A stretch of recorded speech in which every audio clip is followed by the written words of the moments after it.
أهلا بك يا ست الكل في حلقة جديدة من برنامج لو انتي مامي جديدة. الحلقة النهاردة هتبقى بعنوان طبيعي ولا صناعي. انتوا عارفين يا جماعة ان موضوع الرضاعة ده بالذات موضوع حساس قوي، شائك كده، تحسوا ان احنا بنتكلم في أعراض. والله زي ما بقول لكم كده. والمشكلة ان الستات هم اللي بيعملوا في بعضهم كده. لو ست شمت بس انك بترضعي صناعي هتبتدي تبصلك من فوق لتحت، والطبقية هتبدأ تظهر على وشها مع قليل من الكرمشة في الوش، ودي طبعا بيبقى معناها قرف، وتبتدي تقولك ايه ده بترضعي صناعي؟ ليه كده؟ برضع صناعي. هو انا قلتلك برضعه ملوخية؟ ايه القرف اللي على خلقتك ده؟ الست في اغلب الاوقات بتبقى فاكرة ان الست اللي بترضع صناعي دي بتتدلع ومش عاوزة تبوظ جسمها ومش عاوزة تتعب، فاستسهلت الصناعي على أساس إن هي جسمها ما باظش ولا تعبت وهي حامل. والمشكلة بقى إن التطفل بيبدأ يزيد في الحتة دي بالذات، وتبدأ تسأل هو أنت ليه بترضعي صناعي؟ كأنه سؤال عادي زي وأنت عاملة إيه دلوقتي كده. والقصة ما بتقتصرش على الستات العاديين بس، لأ، ده كمان واصل للدكاترة نفسهم. يعني أنا مثلا بعد الولادة ما كنتش عارفة نظام الرضاعة هيبقى عامل إزاي، والواد جعان، يرضيك واسيبه جعان؟ أكيد ما يرضيكمش. فقلت أسأل الدكتورة في المستشفى على أي لبن صناعي كويس مؤقتا كده لحد ما أعرف راسي من رجلي إيه.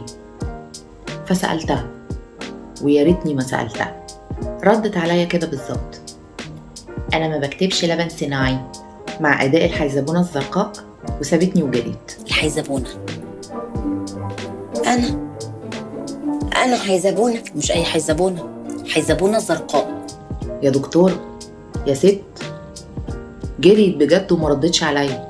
انتوا متخيلين يا جماعة؟ المفروض الدنيا تكون اتطورت وعقولنا بقت احسن من كده، وبقينا متفتحين اكتر من كده. الست اللي بترضع صناعي دي مش مجرمة، والواد مش هيطلع مكسح يعني لو رضع صناعي. ما يمكن تكون الست دي ربنا ما انعمش عليها بنعمة اللبن الطبيعي. هتعمل ايه؟ تسيب العيل جعان من غير لبن علشان حضرتك تنبسطي وما تبقاش في نظرك مجرمة؟ ما تخليكم في حالكم يا جماعة وتسيبوا الست الغلبانة المحتاسة دي في حالها. خلصنا بقى من الموضوع ده، ندخل بقى في الفقرة اللي بعدها، فقرة اللبن الصناعي بيعمل إمساك. حرام، اللبن الصناعي بينفخ العيل على الفاضي. اللبن الصناعي ما فيهوش أي فوايد، انتي حرمتيه من فيتامينات كتيرة قوي كانت موجودة في اللبن الطبيعي. يا ستي أنا ما حرمتوش، واللبن الصناعي مغذي ومفيد. جربي انتي بس كل يوم تحطي منه شوية على كوباية الشاي وشوفي هيعمل معاكي ايه، وخليكي في حالك بس. هديتي اتبطيتي. وعلى فكرة اللبن الطبيعي برضو بيعمل إمساك. العيال أصلا كلها أول ما بتتولد بيجيلها مغص وإمساك أول 3 شهور من عمرها، ده سن الإمساك أصلا. إن شاء الله يكونوا بيرضعوا مكرونة.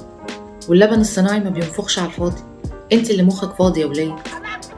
احترمي نفسك يا ولية، احترمي نفسك يا ولية، احترمي نفسك يا ولية.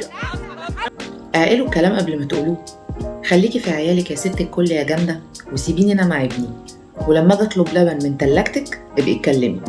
ارحموا الامهات الغلابة دول يا جماعة، وبلاش تحكموا على حد حتى لو هي بترضع صناعي بمزاجها. خليكوا في حالكم، هو ابنها ولا ابنكم؟